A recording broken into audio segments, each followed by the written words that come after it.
I am Todd Vinson. Welcome to Base Camp Wisdom, a podcast with people who've weathered the storms, traveled the hard miles, and made it to the other side. In this podcast, we're going to explore life lessons, valuable insights, proven tools and experiences that will help guide you on your own leadership journey. So grab your cup of coffee, sit back and listen to some seasoned Sherpas who not just weathered the storms, but they've made it to the other side. Welcome to Base Camp Wisdom. Hey, Todd here. Next episode of Base Camp Wisdom. Excited to have my friend Duncan here today. So, Denver, how are you? I almost said this morning. It may still feel like this morning for you, but it's this afternoon. You've had a long day. Yeah, long day already, but we were in Texas all last week up until yesterday at a camp. Our pastor and I, we went and in the Highland Lakes area, like Lake Travis. And so we got home from Austin late last night, about 12:30 East Coast time. And then, normal life. Just the normal life of a band That's right back the next, So I was up early, took my youngest he's at a soccer camp this week. And so took him there and then had a 9:00 meeting and then a couple other phone calls. And so, hit the ground running. Cups of coffee deep, but I'm good now. Well, it sounds like the Texas Heat's also in DC and all up in the Northeast. Yeah, when we landed, got out of the airport. It was 12:15 or so. It was still 96 degrees. It was cooler in Texas. It was cooler in Texas when I left. You thought you got off the plane and you're in Austin? Yeah, that's hard to imagine, really. So yeah, welcome to summer. Yeah, and it's out here, like DC, it's like a real humid heat. So just very thick. So well, man, tell me what you've got going on this summer. You've just done a week-long camp. Were you leading worship in that? What was your role there? I brought people from our team, like Waterfront Worship team, went there. This is our third year in a row to do this camp. I don't do a lot of camps, usually about one a year if I'm sweet talked enough, just because it takes a lot of energy and kind of a young man's game, I would say. And I'm, drifting out of that category a little bit, but it's really fun for our group to come and get to experience that, because a lot of them never had any sort of, camp experience, but church camp experience for sure. So it's our team consists of a lot of very professional people that work on the Hill or work in the military or other government adjacent jobs. And so I always joke it's the most professional group of volunteers I've ever been a part of, just because that's who they are. That's who kind of congregates to the city. But so it was fun for them. And then our pastor was the speaker, so we got to kind of do it as a team, which was really fun. Out of our normal context, to get to do it somewhere else is really fun. That's exciting. That's actually how you and I met. You're leading worship when my kids were younger, and that's how I met you. Tell me a little bit about your DC volunteers. How did that impact them, just getting to be in a different context and being a part of that camp experience? Yeah, so I would say this one, they kind of knew what to expect. The previous two, I've kind of added. DC is very transient too, because if you think house side is every 2-year turnover, Senate 6, administration is 4. You got military people that are coming in every 2 to 3 years and moving out. So team changes quite a bit. So there's a few people who wind up sticking around a little longer, but they're our drummer who plays for us, the first night a year ago just cried the whole time, because he'd never experienced just that kind of excitement of just kids just kind of pouring their hearts out. It was almost out of body for me to because I've experienced that many times, but to see someone get to experience that for the first time kind of brought me back to one of my first times getting to lead in a little bit bigger setting, but just people that are kind of there, ready to go, and we're going. And so it's been fun to bring people along who haven't had that experience, and then have that experience together. And then Are that a lot kind of of those like, guys professional musicians? nope, And I would say they're all. So the drummer is the only one who, like, he's been a professional musician since he is 12 years old. His name's Sam Monroe. Grew up in California. And that's a whole other like cool story, maybe for another day. Just how he wound up at Waterfront where I'm at, and then that kind of the friendship there. But everybody else is, like I said, works. I've got a guy who's a crew chief for Air Force One. I've got a guy who works like private sector now, but had like worked his way all the way up to he was like chief of staff for the Energy and Commerce Committee, like one of the biggest committees on the Hill. People are like vying for their time, but he's with me 3 hours every Sunday. It's kind of funny. Yep, we got a lot of vocalists who are military. We've got trying to think. We have another keyboard player who's like a Korean linguist who worked for the military for like 20 years and now works for a secret agency. So it's just a wild experience just to get to, love on people like that. And just like you would love on anybody else, but, you know, do it in the nation's capital yeah, we and just kind seeing of, the ripple effect, ripple effect and impact of your faith has got some reach, doesn't it? yep, it So is. back up here a little bit. How does a Oklahoma boy end up in DC? Yeah, I didn't want to go, honestly. I grew up Oklahoma my whole life and all my family's there, all my friends, like everything I kind of knew was there. But definitely, God really had to kind of shake some things loose for me to get to go there. I had a pastor who planted the church. It's called Waterfront Church. His mentor is a BCM director at OU, a guy named Shane Kramer. And so the pastor's name, Zach Randalls, came out to DC and planted the church in 2014. The guy came with him to just help him get started. About 2 years in, he took another job, California, and so he was looking for somebody. Shane was like, "You should meet this guy I know, Denver. I feel like you two would like, tear some stuff up." And so I had breakfast with him. He came into town to meet with Shane, hang out with him, set up this breakfast. I had no idea it was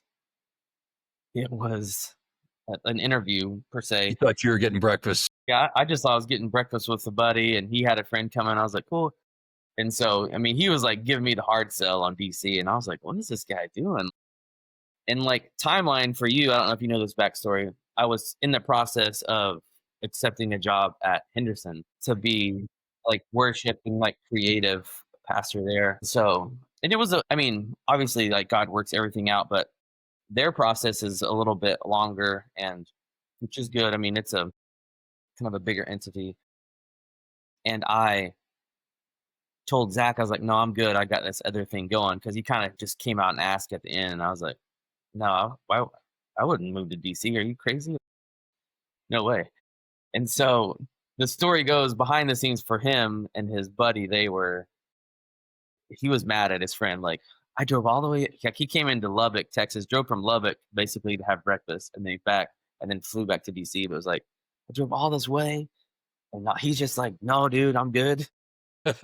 Shane was like, well, what do you expect? Him just drop his nets and follow you to DC? And he was like, this is the kind of guy Zach is. He's like, yeah, that's what I thought was going to happen. It's exactly what I So thought. the a couple days out that weekend, I was actually leading at Henderson.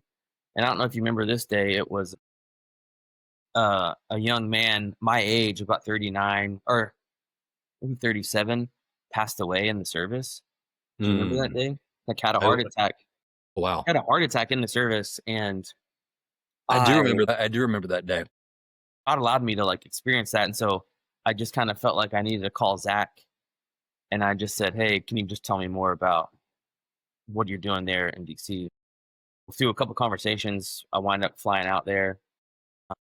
He also just asked me just to sit in a service, not to lead or do anything.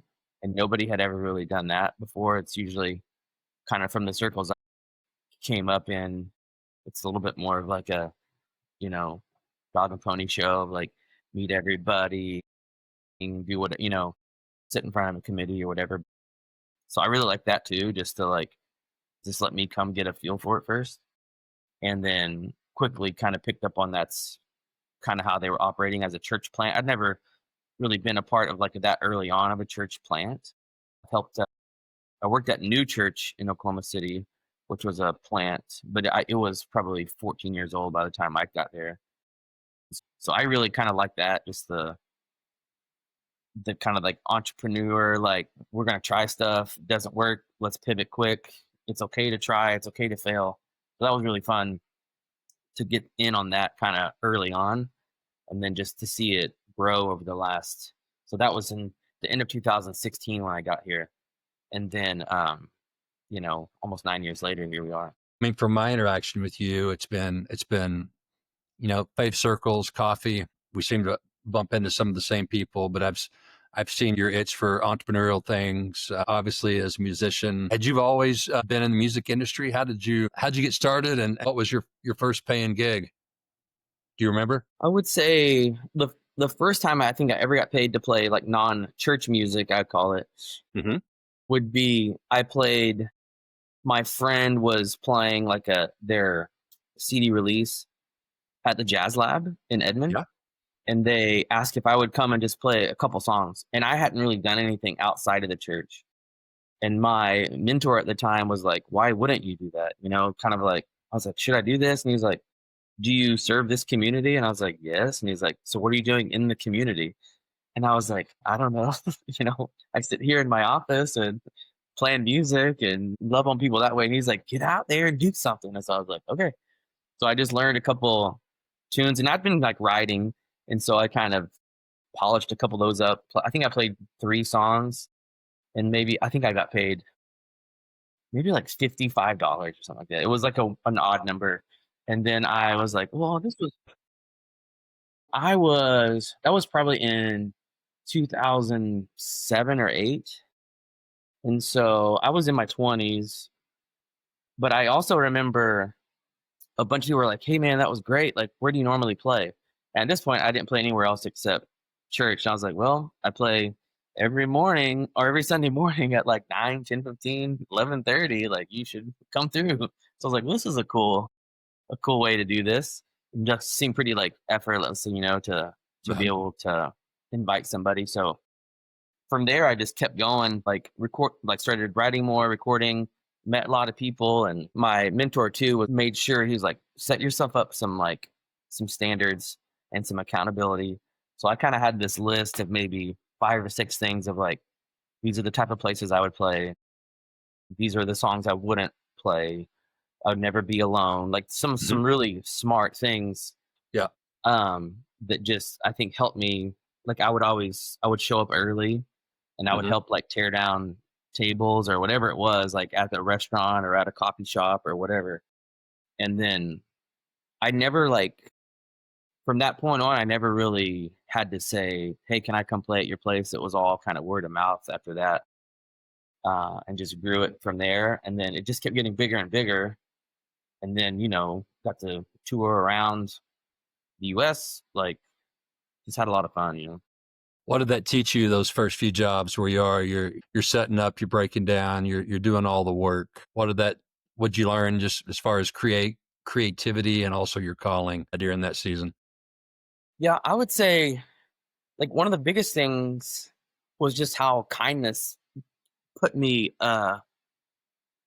like ahead of a lot of people who were coming in who and not I would say nobody needs to feel like they're better than anybody, but especially if you are getting paid, $50 to play a couple hours at a coffee shop or whatever, slow your roll a little bit. Like I'm sure you believe in your heart you're an artist and that's fine, but like, know where you are. So I I think again, I go back to the guy who told me like, show up early, ask if you can help set up whatever that is. And I would like tear down like bust tables and like take dishes back to the kitchen. You know what I You do mean? it Just to all. like help them get the area ready. Yeah. And so I noticed real quick, I kept getting asked back to places, and my friends weren't. Other people who like they had played somewhere once and then they didn't get invited back, or they had to kind of work to get an invite back. And so I was like, at first I kind of held on to that as a little bit of like a secret, but then I was like, you know what? If you just show up early, do what you're asked to do, plus a little extra. Be nice to wait staff, be nice to that'll really put you ahead of everybody. So I just kind of kept applying that into other things in my life too of what are the and that's not hard to do. Those little things aren't and it actually saves you time in the long run because you're not waiting for somebody to come fold the table up or clear a table and you can get there ready to go. Everybody kind of feels better starting that way too, I think. Some prima donna who knows 10 chords on a guitar, you know. We're never too good to be kind, are we? No way. And And just treat people nice. it's such like a faster route in, I think, a lot of times. So that really helped. I was gonna say my first job before that, I like worked in a machine shop where I was like the youngest guy in there by probably 15 or 20 years. And the work ethic piece for there clicked for me because those guys wouldn't allow you not to work hard. I kind of got the beauty of that before I like went back to school because I thought I didn't want to go to school. And so I was like working real hard. And I was like, you know what? Real hard all day long. Yeah. Yeah. I was like, school sounds nice. Yeah. You learn how to work hard and smart, and you combine Yeah. that, and that's pretty powerful tool. Contribute some of those things to just a good like starting block to launch from. So how do those then affect you professionally? What kind of genre of music would you say that you land in? Yeah, I'm a sucker for just like pop music, but didn't really have the like maybe avenue to do that like on like a larger scale. So I would say singer songwriter, but I love funk music. I love R&B. I grew up kind of a country kid in Woodward, Oklahoma, but for some weird reason had kind of a love for like early hip hop and like the history of it and kind of how Because it got Woodward it. is just a mecca of hip hop and R&B. I mean, that's still just like an oxymoron, like just saying hip hop from Woodward, Oklahoma. But that also helped me like later on, like some of the music and things I got to do just music wise with some cool like hip hop artists out of Oklahoma City and other parts of the world too. Well, and I mean, I don't know if I could pigeonhole you into one genre, but man, just kind of the R&B and kind of jazzy blues. And then you're going through there, and all of a sudden you look up and you go, "Oh, this is a worship song." It's like, "Oh, this is a worship song, and I like it." Yeah. So, and the fun part too. I mean, you've mentored guys like Max Sice, and I listened to him play now and watching him take off, and I can hear so much of you and his music and his style as well. Yeah.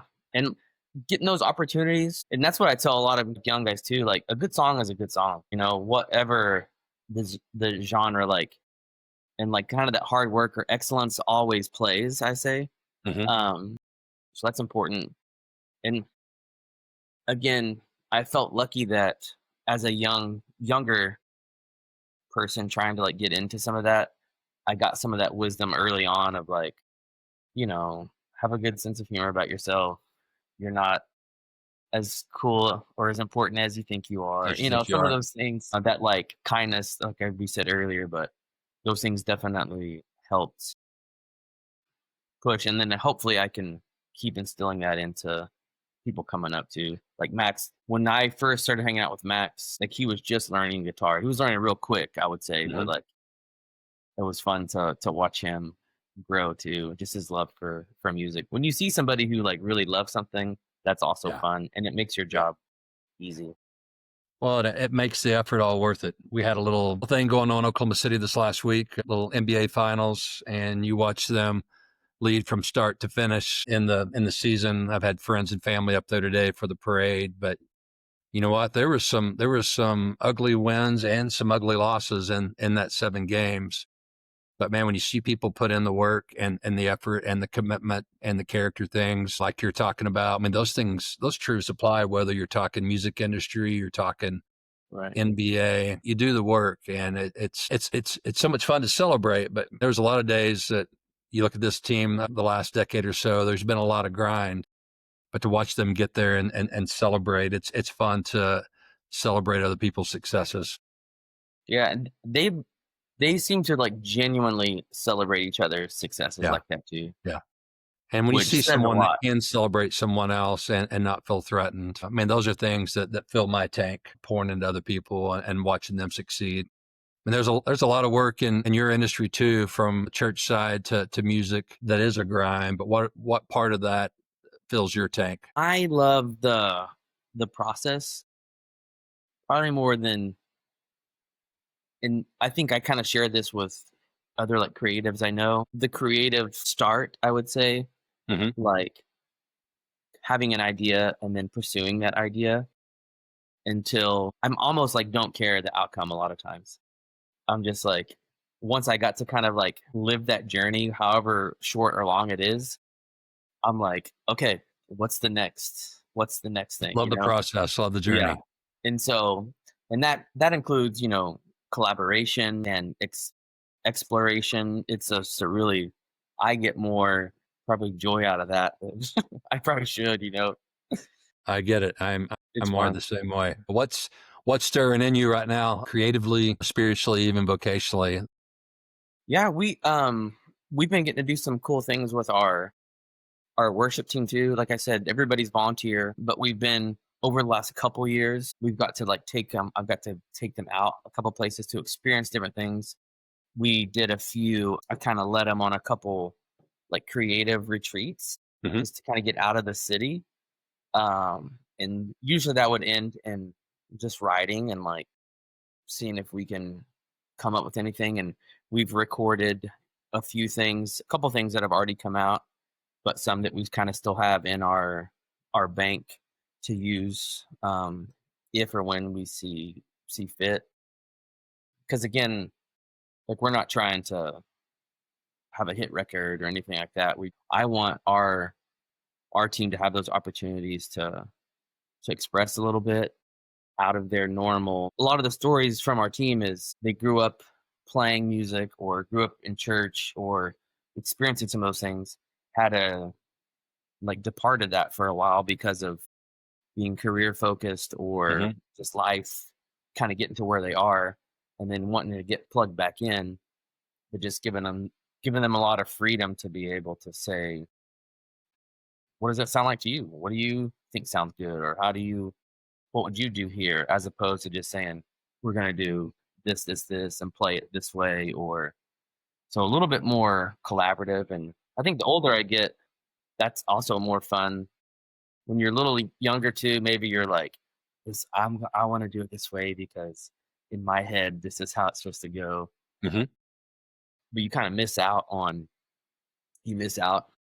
kind of getting to share some of those things. And I had again somebody wise tell me, if if you're like holding on to kind of your good ideas, you're kind of saying those are the best ideas you're ever going to have. You don't, but if you're kind of giving them out freely, they should just more and more should come, and there'll be greater things ahead too.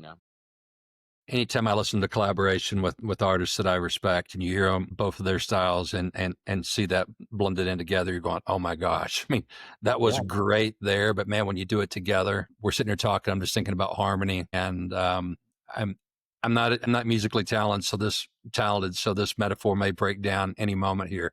How do you weave that? I mean, your work and the things that are your job. How do you weave that into to life and pouring into other people? I mean, you're talking about going to other venues outside, maybe traditional Christian circles to perform and just be around people. What's been the what's been the tension there, or has there been tension as you've gone through life as an artist and maybe a pastor and a singer songwriter? yeah.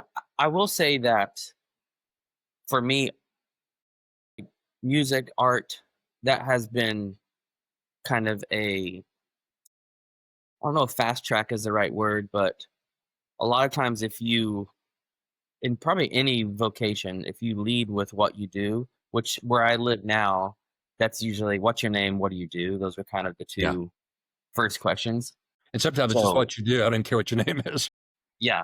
So followed with the what you do will kind of put you into some sort of category.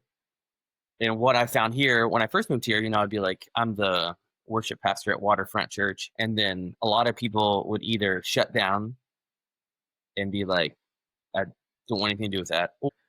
It would kind of open them up in like negative ways of like really letting me know what they think about like the Big C church, right? So I kind of switched it a little bit just to say, they're like, what do you do? I'm a musician. So there's not a lot of that here Mm-hmm. because culture is a little bit different it's a little bit more expensive to live out here than Oklahoma City. And so to be a working musician is really, really hard. So a lot of people will live outside of the city and come in to do things. And so if you say that, then they're like, oh, that's cool, because they don't meet a lot of musicians. So then I'm able to kind of start piecing together and like build a little bit more relationship before, you know, I say I work at this church and this, and then at this point now, like our church we've worked really hard just to kind of build a good reputation Mm-hmm. of not being, weird or a cult. Our church is about 4.5, 5 blocks from the Capitol Okay. in Southeast DC. And so we do a lot of stuff that's like community facing Mm-hmm. that doesn't really, we say like, there's like Jesus parties and party with Jesus people. And so the Jesus party is like, we're not going, hey, this is who we are. This is what we believe. Now you can participate in this party. We're just having a party. And then, obviously there's more times for parties or Jesus parties is what we say, like be like your Sundays and things like that. So it's really interesting to kind of approach it that way, just because where I grew up, you could kind of do it the opposite and get away with it. And it maybe easier that way. Here, you got to be a little bit more strategic. Well, and one of those sounds more attractive than the other. Yeah, especially if you don't know a lot about church or know a lot about who God is or what a relationship with Christ would be, Why don't you not tell me about it? Why don't you show me? Let me see something attractive in how you play music, or whatever the industry that you're in. You find any tension there in some of the hats that you have to wear, and separating that, or over the years have you learned how to integrate those pretty well?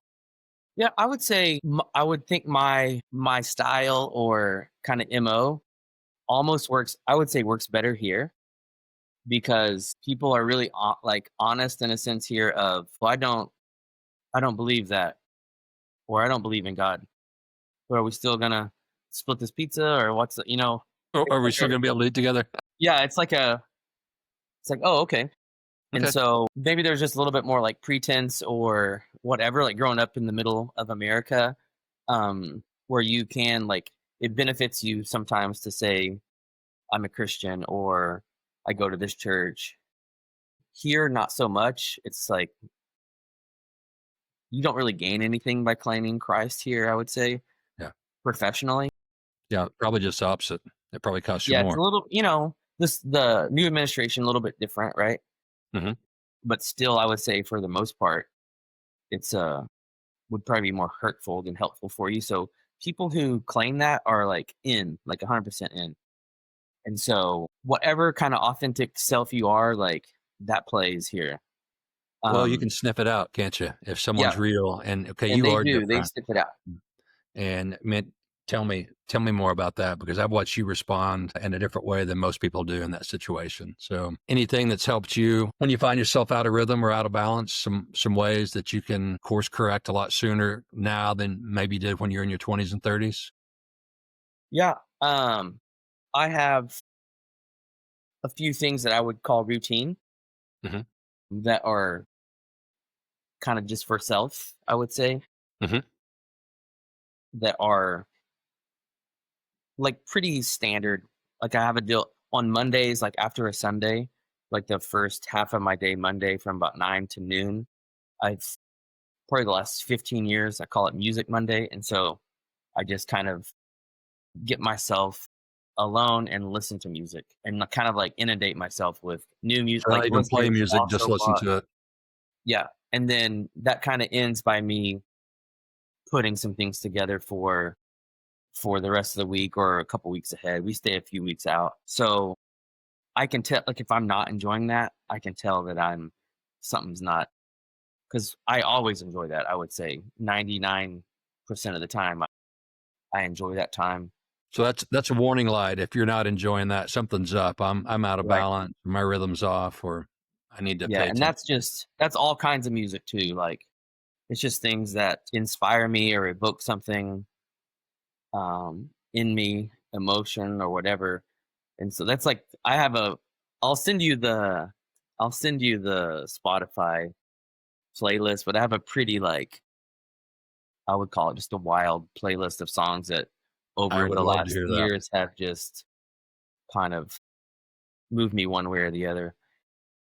So that's a thing um, with just how you interact with your family, I think too. Uh, Hmm. Here, things are just a little bit more like fast paced, and so you have to be, I think, kind of aware of. You have to be, I would say, a little bit of a jerk to survive. Not maybe jerk's not the right word, but just like A little stand up more for thick yourself skinned, huh? in Yeah.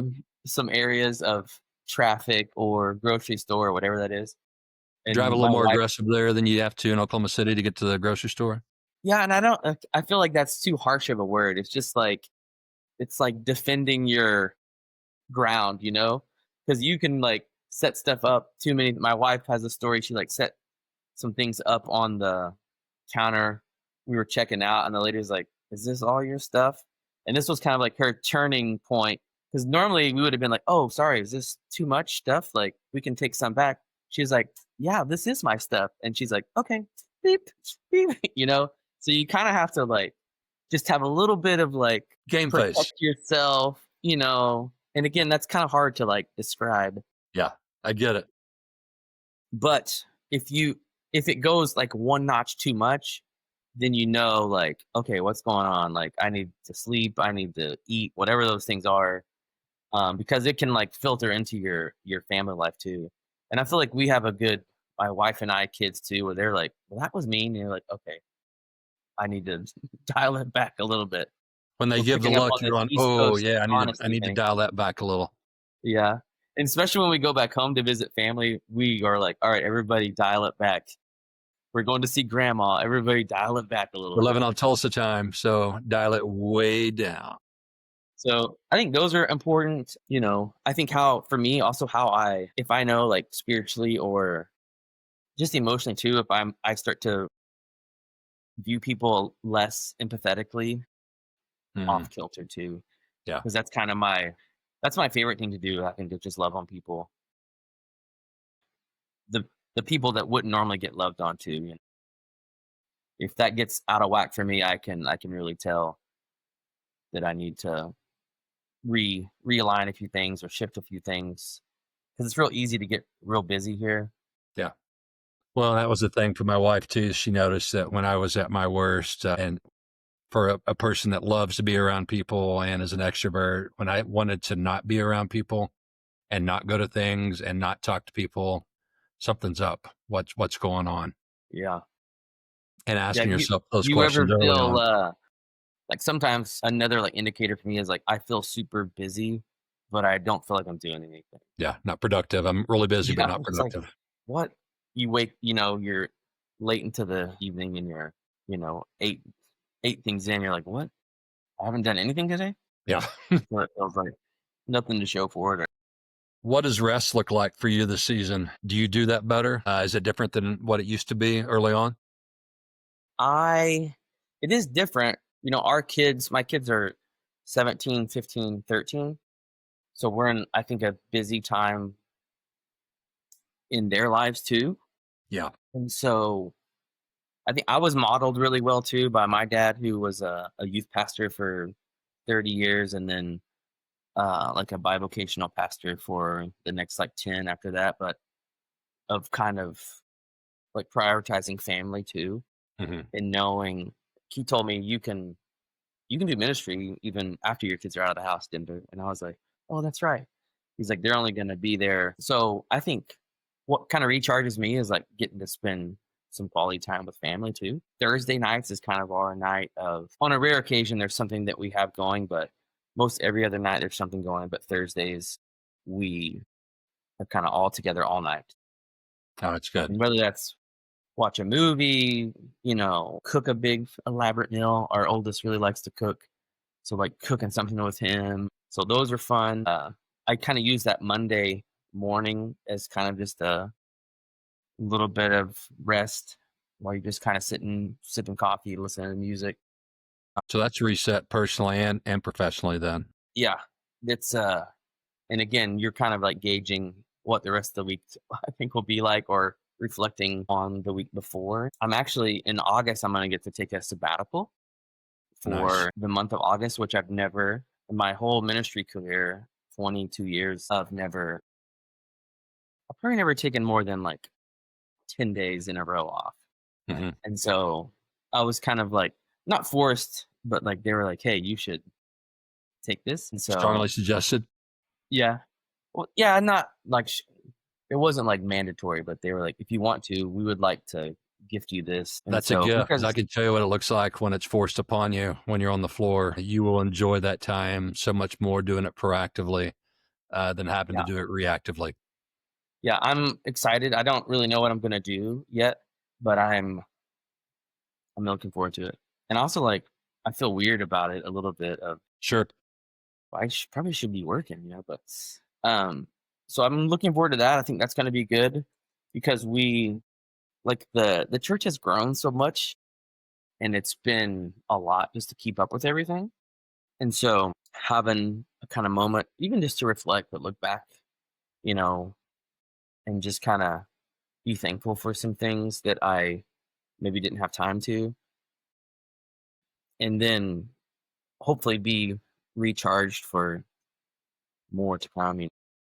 Well, that really is the well that creativity comes from, is when you do have that kind of rest and you can have some, you know, Yeah, I think after gratitude and some rest, and it's a lot easier to have some clear vision and focus for things, especially when you like creating and developing things. Man, you can't do that from a point of stress and just always going. I agree. I agree. The quality of work suffers, right? Yeah. When you're not when you're not at your best too. So I want to be able to give my best. What do you like doing in your free time? Free time? What's no? What is free time?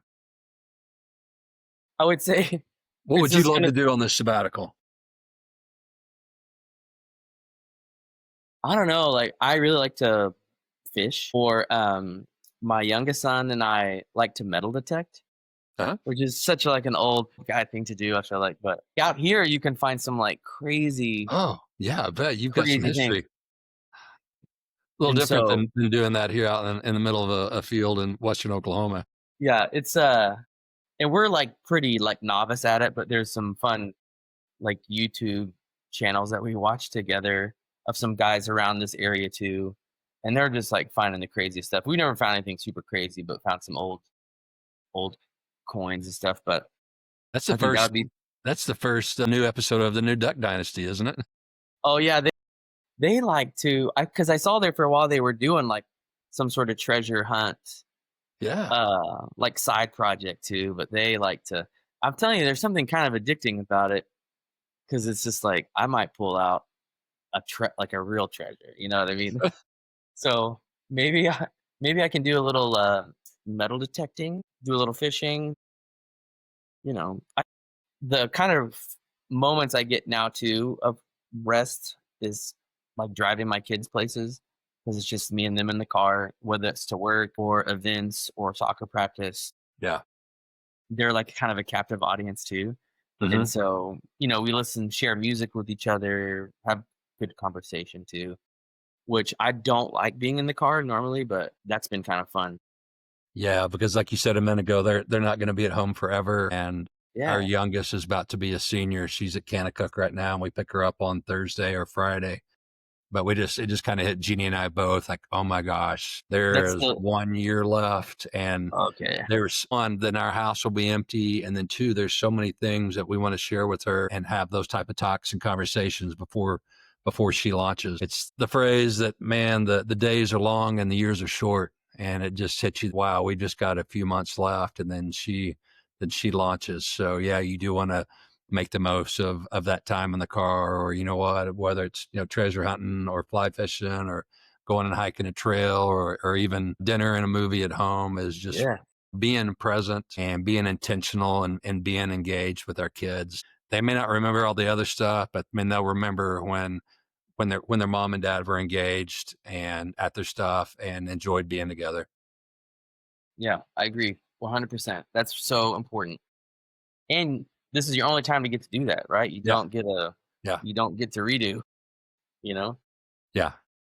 Well, and that's just why I think it's even more important for us as men to be intentional and doing those check-ins. How am I physically, emotionally, spiritually? Because that has an effect on our marriage, it has effect on our family. How we lead other people, whether you do that in the business world or do that from a kingdom perspective.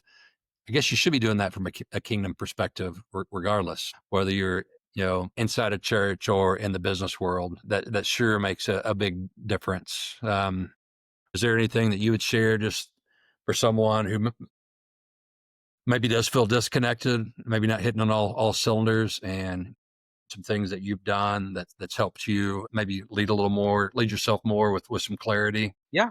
Um, I think I like reference my dad a lot too, but we talked a lot early on and still about calling Mm-hmm. and the like being sure of your calling. And a lot of times it's good to I say go check back in with your calling because one, I think calling can change. And a lot of people and maybe the church sometimes maybe does a little bit of disservice to like, oh, this is your calling. All right, this is your lane till you Mm-hmm. die. So I think it's good to check back in with your calling. And when I say check back in, I mean like really seek and pursue God in that of like what those checkups look like. Um, because what my dad would say is if you're not sure of your calling, it's real easy to quit. Yeah, And that's good. so I think you have a lot of people who aren't sure of their calling because whether it changed. Like I think because my dad was a youth pastor for a long time, so he got to see this a lot of like as people matured or even spiritually, like calling would change to like missions or you know even like something more bivocational from their original like job as a youth pastor, but they for some reason felt like they needed just to stay in whatever that was because they made that decision in front of everybody. And so I think that's important. And I would encourage people to like recheck like what that calling is and then to be sure of it, because you like I don't think God plays around with your calling because it's very purposeful. And if you ask and seek in the right ways, he's gonna answer that and confirm that for you. And especially if it's something different, right? Because there's somebody else coming up who may have that calling now or can do that. So I think that's okay. It's If you're okay in to like say, DC I'm and gonna do maybe something different. Yeah. and that's let me back up. My callings changed over the years. I mean, I went from being a youth pastor to starting a boys ranch to roasting coffee out of my garage that turned into a business, a roasting business and a coffee shop, and then coaching and consulting now. And looking back, the thread and there's a common theme all the way through that. But if you're not growing up in the Bible Belt and you don't know what calling is, how can you? One, what does that mean? What's my calling? And two, how do you find it? How would you share? How would you have that conversation with someone in a coffee shop in DC? Yeah, I would because I have a lot of the conversations I have are people who are really they're just to me they're describing calling, but it's wrapped around purpose or mission Purpose. or like their mission, like even politically or like because they have one thing they're really passionate about policy wise and they can't really like put a finger on it like why I want to work for this office and kind of help charge this kind of policy that's going to change this industry or affect this part of the world even. So it's real interesting to see and encourage people to not that your passion has to be your job always, Right. but there is going to be like you said whatever that common vein is. And sometimes I think if you're constantly checking back in with it, you can pick up on that theme or that strain quicker than like waking up 20 years down the road unhappy in a job and going, why am I sitting here unhappy like this, family and kids and house and car and all these things. but not So a lot fulfilled. of yeah, a lot of that I just encourage people what makes them like what they get purpose from. Yeah. If you can work that into your job, great, but you don't have to get paid to do that too. And so in a world that says you need to get paid, you need to set these things up for the future, which is obviously smart thing to do. You don't want to just be a bum your whole life, but I think that's a good way to for me to encourage people, kind of prioritizing experience over things, and um, you're usually doing something that you're passionate about or on the verge of being passionate about when you have an experience. But a lot of times people won't go that route. I feel like just because they've seen A, B, C, D gets you E. So I'm like, try try E first. Yeah. Try if it doesn't work, come back to C. There's Life's a little more different fulfilling yeah, when your driver is purpose or passion, and then not just production or a paycheck. yeah. I think, And just we said it just a little bit before, but just asking God, like, kind of like legitimately in prayer, like just ask, yeah. you Isn't that know? crazy? Like, oh, have you Yeah. asked God what your purpose is? A lot of times we just assume or we try to force things instead of just kind of that surrender We're moment. driven by family expectations or cultural Yeah. expectations, pressure that we put on ourselves. And is that really what God has for me? Yeah. 'Cause And have even I the actually asked him those questions? even the creative piece for me is like that's surrender to like an idea or surrender to of just going, okay, let's try it. Hmm. You know, what would happen if we did this? Or so Well, like what you said too, sometimes your purpose does change, or the way that you live it out changes. But when you've been in a season that it may have felt dry or distant, what has helped you reignite or refocus on what your passion or your purpose is? oof. I mean, I like looking back on some of those landmark things and then not necessarily the things, but again the experience or kind of the feeling I got in the moment, Hmm. and not to like chase those feelings, but like a step further of what gave me that joy. And sometimes that's hard because you have to be real honest with yourself on what it actually was that made you feel that way. Yeah. Because like a lot of times that's not the coolest part of that journey or process. Right. And so being able to just be honest, I can back on some of those things. I like to I have a few people too in my life that are real life breathers, um, that for whatever reason, they kinda just pick me up. So knowing kinda like recognizing who those people are Yeah. and saying, "Hey, like, I'm low right now. Can I come hang, or do you wanna have dinner, or can I call you?" I feel like that's good. And just that again, and maybe for me, that's the kinda collaboration piece too. Yeah. 'Cause, like, I'll get calls from them occasionally too. So those are helpful. Wants to speak to us through his word.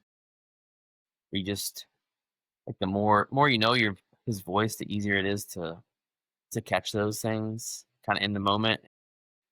So if you're absent or distant from that, it's harder to Yeah. hear those things. And so there are seasons in life where you don't hear anything, or there's times where you just feel dialed in.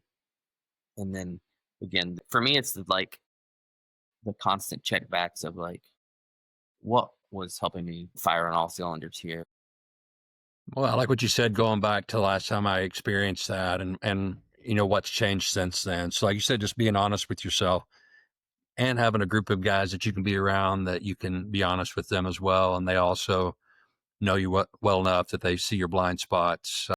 One thing I Yeah. appreciate about you is whether I saw you um, perform at a church camp, in a church setting or in town, and conversations I had with you before or after that, you were the same Denver in every one of those settings. You may had different responsibilities, different roles, to see your consistency and seeing your care for people and how you love to collaborate and watch the product of that, the byproduct of that. And those things are attractive, whether you're talking about relationships and just coming alongside someone, or you're talking about, creativity as far as music. I think the metaphor there is pretty powerful. But some of our best lessons come from our darkest times or some of the hardest roads that we've been on. But man, if you can do that with a buddy and not do it by yourself, Yeah. it's still a hard miles, but man, it's a lot. It's a lot. It's a lot better if you're on that trail with me, and I'm not having to go through that by myself. I agree. I Especially with agree. someone who's been there before. Okay, this isn't as bad as maybe as it could be, or hey, Todd, I've seen this a lot worse. We're going to be able to make it through this. You just don't want your friends to be like, oh, great, Denver's calling me again. Yeah, it's like, oh, this is not a pep talk. This is not what I signed up for. So, well, man, it is always good to connect, whether I bump into you downtown Oklahoma City or we hop on a call or getting to have a conversation like this. One thing out of all our conversation today that you would share with someone that's on the journey and just needs some encouragement. Yeah, I would say, I think work hard would be one, but like work hard at loving people well. That really helps you kind of get out of your own way a lot of times. Hmm. You are like people focused, and it's a really cool, I don't know, it's just a cool way to like, or a cool lens to go through life. Just, and that's like even like prayer of like seeing people. I kind of feel like I, not cheat code, but again, I reference my dad a lot today, but he would drop me off at school every day. He would drop me off at school until I could drive. And the last words he would say to me was, find somebody lonely today. Oh, wow. Like my entire school career till about, 16 years old. And so I feel like I kind of got a head start of like just looking for that. So loving people well, but like working hard at that, because it does take work.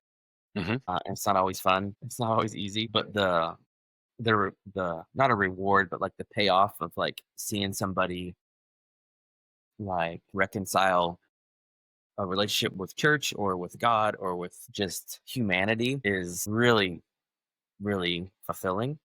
Yeah. Be creative. I think everybody's should be creative, right? If you're connected to the creator, creativity should probably be part of, and that could be like, I found a new route home or whatever it is, there's lots of ways to be creative, not just kind of what society says is It's not just a guitar or a paintbrush, is it? these. But those are No, I'm saying I'm being oh, creative is not just a yeah, guitar yeah, yeah. or a paintbrush. But tell me about those in the back. Are those That yours? no. My wife, even like this is cool. Like the last year and a half, really, she loves paint. Oh yeah, yeah. That's what I thought you were like. Is that a paintbrush? She's kind of just like went all in too. We've encouraged each other a lot through the years, because I probably wouldn't have even played music out in public if she and my sister and another one of my friends had like an intervention with me and said, you need like I came home and they were at my house, and it was like a real intervention, and they were like, you've been writing these songs, like get out and do something with them. And I was like, I don't really know, and they were like, we've planned these things for you. And so We had the truck outside waiting for you. The van's ready, and we're going to go put you in it. And we're going to go drop you off. but she's really been just like crushing it, like kind of gone all in on just getting to be off. She's probably not gonna like this, but this is like, Wow. she was like commissioned by like a state senator in Arkansas to do that for his office. So she's been having a lot of fun too. And selfishly, it's been really fun to like get another artist in the house. She's always been creative and always been doing things, but like I'm just like, we should just chuck it all and just be starving artists together once the kids are out of the house. Yeah, that's awesome. So I don't remember where I was going with that, but Hey, I enjoy getting to hang out and talk and always encourage when we get together. Is there a way that if this has resonated with someone and they want to hear more about your church, if they're in the DC area, is there a way that they Yeah. can connect with you or your church? So waterfrontchurchdc.com is our website. And then my information is on there, but it's just Denver at waterfrontchurchdc.com if you want to shoot me an email. And I'd love to, if you're up here, have coffee or show you around town or show you the church. So it's Well, that's awesome. That's pretty awesome. fun. Well, it's good to connect, and I'm ever up that way, I'll sure let you know before I come. And same thing, we'll have to grab coffee next time you're in town. I think so. The first part of August, I'm planning to come see my family, my mom and dad, spend a couple weeks around. So I'll come see you. Yeah, give me a shout. I would love to connect. But man, thank you for your time today, and we'll talk soon. All right. Sounds good. Thank you, brother. See you.